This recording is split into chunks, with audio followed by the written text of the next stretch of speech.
Xenotilt and Xenotilt are feverish renditions of pinball that incorporate unique elements and features only made possible in the digital format.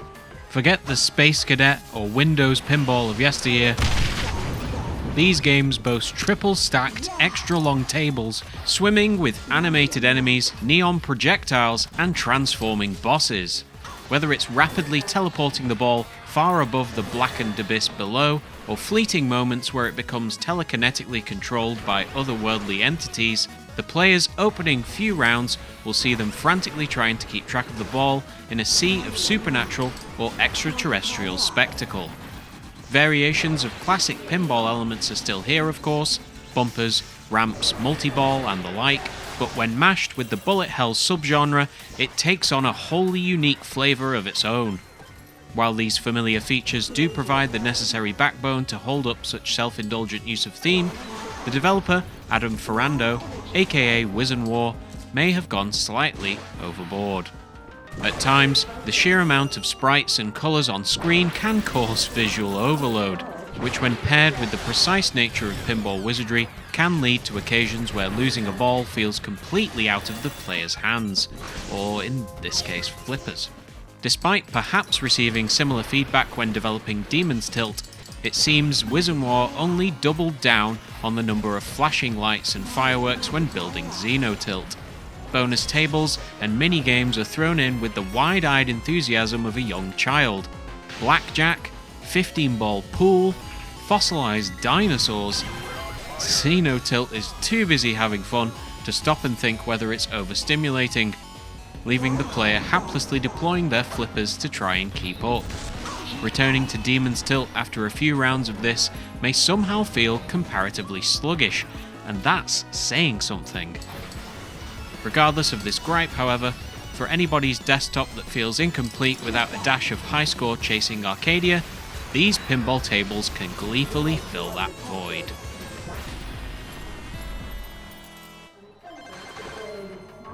Playing these tables is one thing, but here we like to make sure that we complete every last little bit, and for that, we're going to need to tackle Wizard Mode. Now, pinball tables can be difficult to pass at the best of times, but both these games make no attempt to really teach you any of the names of monsters or bosses or any of the objectives that pop up for the rituals that you need to complete to get into Wizard Mode. And it's made doubly unhelpful when you've got all this visual noise and activity going on screen that you need to be lasered in on, and then all the objectives are way over to the right-hand side of the screen, so it's really difficult to glance over and get a read on, which objective you're trying to do. Why they have this announcer never announcing what your next missions are.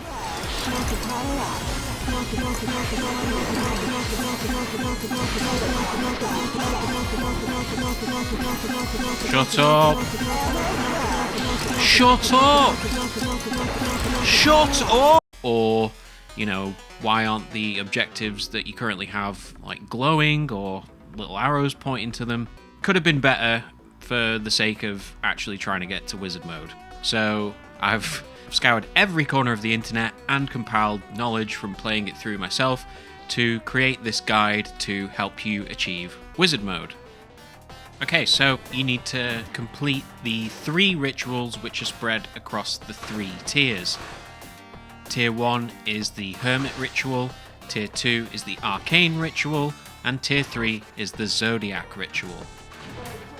Each ritual requires you to complete a series of 6 objectives in order, which then lights up the associated little green light on the board so that you know you've done it.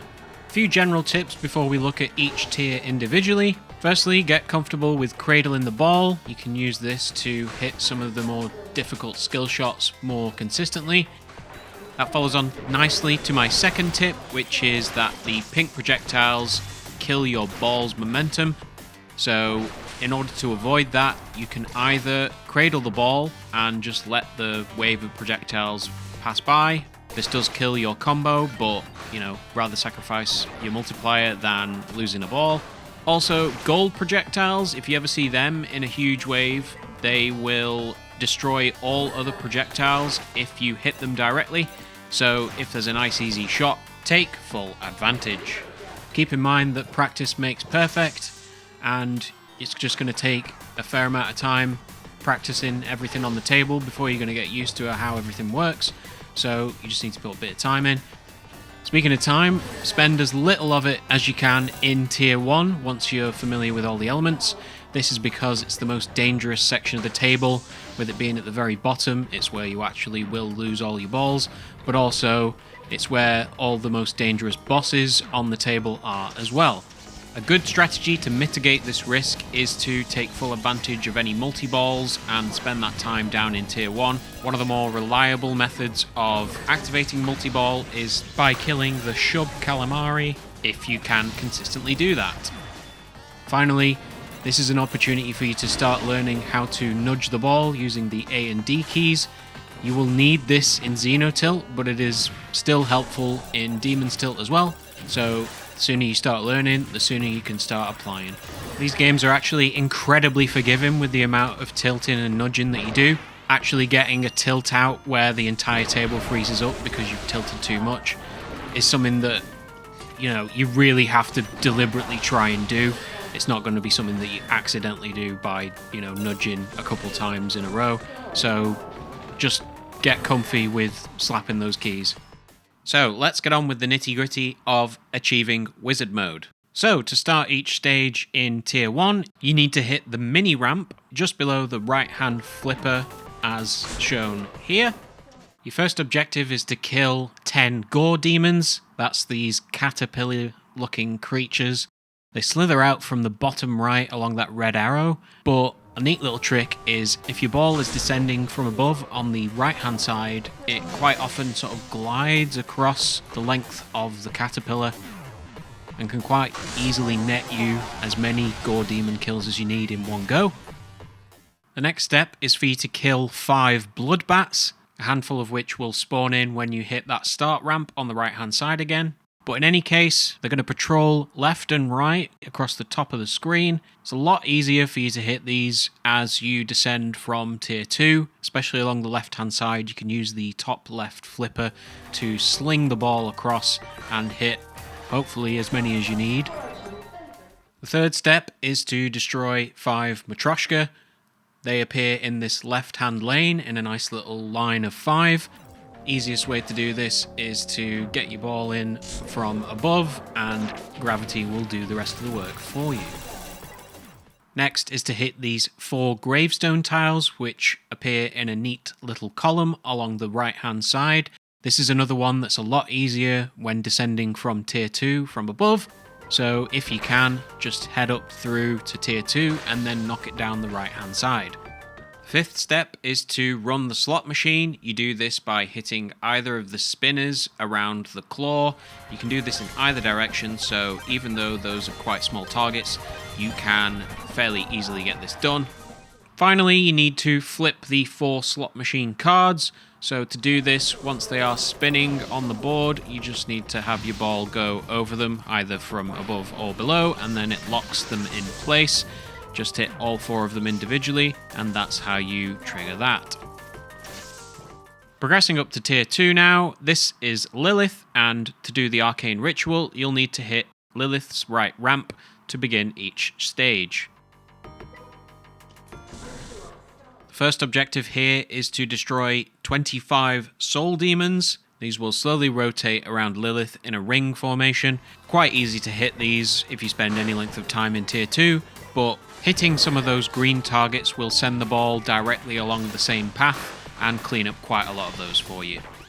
Next, you're going to want to hit the pop bumpers nestled up in the top left area of Tier 2 15 times. Again, you just need to lock in and get used to hitting this skill shot, and as you're up there, you can make use of nudge just to try and stay in, otherwise you might have to hit this shot 2 or 3 times to get the 15 hits. One of the more bizarre ones now is to spend 30 patchy balls. It seems to reward them for more or less anything, hitting stuff, getting points, whatever in Tier 2. Once the counter on the right hand side there is at least 30, Once you land your ball in the cup, you will then spend all your accumulated patchy balls. It does take a little bit of time for them to spend. They do it, ticks down one at a time. But yeah, once the ball's in the cup, you're free to continue. You've hit the Lilith right ramp a bunch of times. Now it's time to hit the Lilith left ramp. Nothing to really say about this one. It's pretty straightforward once you get used to hitting it. The penultimate step to the Arcane ritual is to hit the Lilith right ramp even more so that you hit these spikes on the way down. Again, you can use the nudge to try and extend the amount of time that you spend with the ball in that area, so you can hopefully get it done without having to hit 2 or 3 times. And lastly, you just need to hit the secret passage area 3 times, fittingly bringing you up into Tier 3. Beginning each section of Tier 3 requires you to hit the Scorpio ramp. Firstly, you need to kill 4 Matryoshka that spawn in that central formation whenever you seem to hit the lion or the snake a decent number of times. Second on the list is to hit Tier 3 kickers a total of 6 times. That's these lines of sort of bouncy elements on both sides of Tier 3. If you can hit it at the right speed and angle, hopefully it can bounce from one side across the other and get you at least 2 or 3 in one go. No, you aren't suffering from deja vu, you just have to, again, kill another 4 Matryoshka. Curiously, if you destroy Matryoshka on any part of the board, because they will spawn in all 3 tiers, that does count towards any of these Matryoshka objectives. Nearly there now with what I would consider is probably the trickiest skill shot on this table, and that's to hit the outer orbit 3 times. What makes it more difficult is you can't really cradle the ball because you need a decent amount of momentum and to flick it on the very tip of your left flipper in order to get it in on that harsh angle. Second to last one, and yeah, it doesn't look like there's a ramp in between those 2 animals, but yep, that's where the inner loop is, and you just need to hit that 3 times as well. And at long last, the final objective is to hit the snake ramp 3 times. Now, as you'll see in this first clip, you don't necessarily have to get the ball in the snake's mouth, but it is a lot easier because it automatically teleports. But it's only when the snake's mouth is wide open, which I believe will happen after you hit it a few times. Now you just need to do all that with 3 balls, and that's how you get into wizard mode. If you can believe it, that's actually not the hardest achievement in the game. That honour goes to you say Homunculus, I say Homonculi. This is for killing 50 insane Homunculi. Now, out of the 5 bosses in Tier 1, the grind here is twice as harsh as the other bosses. I know it does say 100 skeleton kills, but they come in groups of 7, and it's a lot easier to survive long enough since you always have to defeat the Tier 1 bosses in the same order. What also makes this a grind is that you have to destroy all 3 heads of the insane homunculi for it to count as a single kill. So, if you lose your last ball and you've only killed 2 heads, tough shit, you're going to have to go all the way around again. As you're attempting to reach wizard mode, just try and make a point of grinding out an insane homunculi kill every attempt, as you'll find you'll probably achieve wizard mode before you've reached this threshold. On to Xenotilt now, and once again we have to do wizard mode, but for some reason we now have to do it twice. Apparently we now have to prove that the first one wasn't a fluke. Don't like that. Well, hold your groans, because that's not even the worst of it. The real stinker achievement here is 9 Ball Club, requiring you to have 9 balls in play at the same time. As well as all those tips from previously, you're now going to need to add in some extra considerations. I must reiterate the importance of nudging in Xenotilt. In order to reach the higher tiers more reliably, nudging lets you cradle the ball, especially with the smaller flippers, so you can access the higher areas. Cradling the ball also activates turrets next to your flippers, which is really handy for clearing up enemies, and also, in particular, the ring of stones that goes around the Olmec on Tier 1 is dispatched very neatly by turrets, but we need to go through how you get wizard mode, so let's do that first. Once again, we've got 3 more rituals to do. Tier 1 is the Larvae, Tier 2 is the Scarab, and Tier 3 is the Colony. So, down in the bottom, in Tier 1, there's actually 2 different ways of activating the mission. The first is the telegraphed start sequence on the right-hand side, but there's also a second hidden opportunity on the left. The first of these 6 objectives is to destroy 12 drones. These come in both purple and yellow varieties, and will follow those circular paths in Tier 1. You just need to hit them with your ball, and that's them toast. Hitting 3 Tier 1 spinners is next, and this has got a lot of wiggle room, so as long as you're in the right sort of area, you're hitting those pretty consistently. Just watch if you hit the innermost spinner, that can send the ball straight down the middle. I get away with it here just because I have got a ball save online. Next is to destroy 25 dome heads. These will spawn in swarms in between Tier 1 bosses. Those are the Chrysalis, the Mechaneko, and the Olmec, and you'll find that they stream out of that airlock, and then whenever you change tier, they will also follow you and respawn the swarm with its maximum size. So I believe there's roughly 25 exactly in the swarm, but it is worth knowing that if you, for whatever reason, need to replenish the dome heads so that you can hit the 25 target, if you change tiers, that should replenish the swarm. Next up is to hit the Tier 1 Spore Pops. This is actually a lot easier to get into by descending from Tier 2 on the left. But you can also get in there using the orbit round the very edge if you can hit that consistently. Your next objective is to hit 4 Tier 1 dual targets, named because every time you hit them, they'll swap between 2 distinct states that require 2 different skill shots to hit. The pink arrows show you how to hit the pink target, and the green arrows show you how to hit the green target. Here's a neat clip of me hitting both one after the other. Last up is to spin the crank 25 times. Note that you want to hit it at the edges so that it has as much spin velocity as possible, rather than down the middle like this, which doesn't make it spin at all. Climbing up to Tier 2 now, and at this layer you'll need to hit the skill shot on the right hand side ramp. Your first task here is to charge the generator. There are a number of ways of getting it in there, but the easiest way is to just descend from Tier 3. This nets you anywhere between 4 and 7 of the charges you need towards the 18 threshold. You also seem to get 2 charges whenever you go from Tier 2 up to Tier 3, so I'll take that. Next, you've got to hit 3 Tier 2 pops. Honestly, this requires almost no agency whatsoever from the player, so you'll breeze through this. Next on the list is to use the Tier 2 ramps 4 times. There's quite a few avenues for you to do this, but if you are struggling at all, you can quite easily get it to go round and round in a loop here by deploying the upper left flipper. Now we've got another 12 drones to destroy in Tier 2. These ones come in red and yellow varieties, and as you can see, patrol most of Tier 2. Very easy to hit these in the chaos of Tier 2, and I believe you spawn more of them if you need them by hitting any of the Tier 2 bosses. Nearly there in Tier 2, your 5th objective is to hit the target kickers. This is most easily done again, same way with the ramps. If you can get it going round in that loop, you're going to consistently be hitting them. If you can get it stuck in there, it usually gets it done in one go.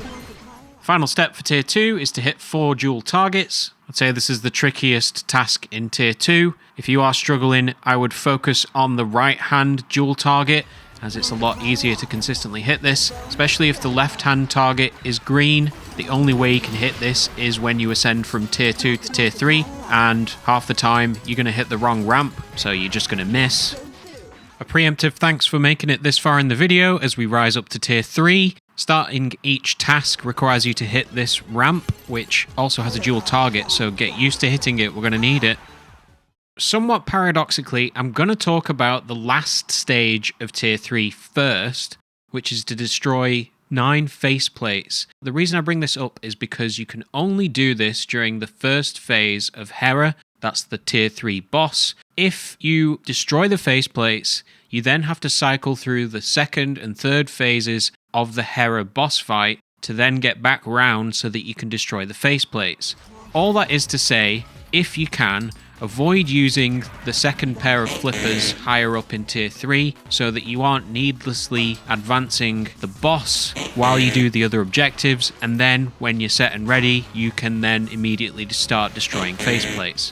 If you find tier 3 not that difficult to stay in and you can get through the bosses consistently, fair enough, but for me personally, I found this to be the better method. Okay, so your first objective is to hit the tier 3 spinners 6 times. Pair on the left are definitely easier to hit than the one on the right. You are occasionally just going to have it fall into that right hand socket, but generally speaking, any orbit shot comes with hitting one of the spinners. Another round of drones to kill in tier 3 of the purple and blue variety, covering the vast majority of the play space. Don't forget that as well as just hitting them as normal, you can be using bullets or just cradling the ball on the left-hand flipper at the bottom. Next up on the agenda is to use the ramps in tier 3 6 times. The easiest way of doing this is to just keep hitting that start ramp. It's the most accessible with both flippers, but any other extra ones you can get along the way are a welcome bonus. We've got another pair of dual targets to hit 4 times. Now, other than the start ramp, these are all quite tricky shots to hit, so it's as much a game of patience and survivability in tier 3 than it is actually hitting the targets themselves. Don't be shy to cradle the ball and stick it out as best you can. Home stretch now, and this one is to hit the tier 3 pop 4 times. Not so much the difficulty of hitting it, seeing as it's right in front of your flippers at the bottom. It's as much controlling the ball so that it doesn't immediately then fall out of tier 3 straight after. So use of cradling to kill the ball's momentum as best you can. And that brings us back round to hitting the faceplates 9 times. Note that you will have to destroy the chin guard that protects her face first with some number of hits. And then you're free to ping that ball into her face as many times as necessary. If you're still having trouble with the order of these objectives, because of the faceplates being the last one, there is actually a way to circumvent this issue, and that is to play in X mode. At the start of X mode, the order of the objectives on all 3 tiers are randomized, so you can see on this particular run, I get the faceplates objective first. That does come with the caveat that X mode introduces an additional hole in the side on the left of tier 3. It is very easy for your ball to fall down there, and it makes staying in tier 3 a lot more difficult. So all in all, I actually still did wizard mode on the normal mode rather than in X mode, but feel free to give it a try. So that's wizard mode sorted, but for 9 Ball Club, we need to talk about the perk system. Oh boy.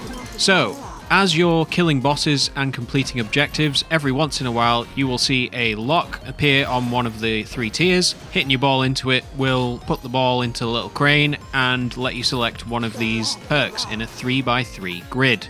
In terms of which perks you want to be going for, I think when you're starting out, you want to choose the tier 1 upgrade, which increases the chances of random elements of the table pushing you up into a higher tier. I think this just helps you learn the game and practice the higher tiers. But once you're more comfortable, you want to start taking the tier 3 1 and 2 upgrades with the goal that the tier 3 second upgrade lets your ball penetrate through pink projectiles, which increases your longevity in higher tiers.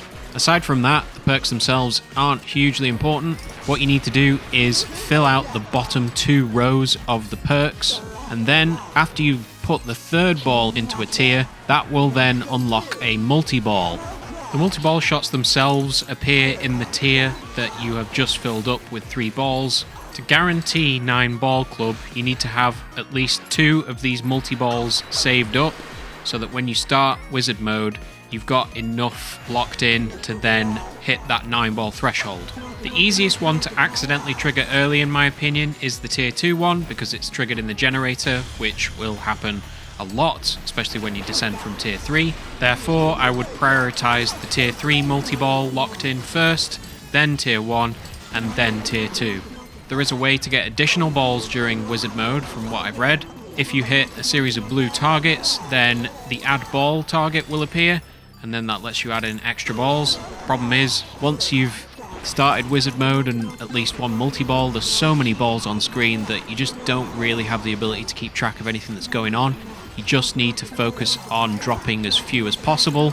As I was doing this, I was grinding towards the 100 Hera kills, which I'll go into shortly, but just know that I did it on the 99th kill for Hera, so in terms of grinding, this really does take a long time to get right. Easily the hardest thing about completing Xenotilt, and I've given you as much knowledge as I possibly can, so it's on you now, I'm afraid. That's the difficult achievement out of the way, but now it's time for the grindy one, and once again, each tier has its own bosses, all of which require a certain number of kills for various achievements, but you can see that Hera requires the most by far, double the number that we needed for the insane homunculus in Xenotilt. What makes this doubly annoying is that even though the achievement itself's wording seems to imply that each stage will count as one kill, the only stage that counts as a kill is when the skull explodes, which I am calling the end of stage 2. So effectively, you need to kill Hera 200 times. You just need to constantly be plugging away at this whilst you're also trying to teach yourself how to get to wizard mode and get 9-ball club. It's not good. So with that said, I think Xenotilt is missing a couple quality of life features, but a lot of that journey for completion is quite frictionless, and it doesn't take more than about 10 hours total, so I'm giving Xenotilt a 4.5 out of 5. Xenotilt does not implement any of these quality of life features I would have hoped to have seen, and if anything makes the whole experience that much worse, just because asking you to do wizard mode twice is a bit of a joke, and 9 balls in play at once is pretty tedious to manufacture. So despite all the new features and fun new gameplay mechanics introduced in Xenotilt, I actually think completing it is significantly worse and is going to come in at a 3.5 out of 5. Sincerely hope this video has been some help to you. The amount of information on this game in and around the internet is sparse at best, so I'm doing my best to alleviate that issue. Watching this video has been a huge support, but if you want to add that little bit extra, go ahead and click some of those buttons down below. That means a lot. I'll keep it short and sweet because this is quite a long video, but yeah, thank you very much again, and I'll see you in the next one.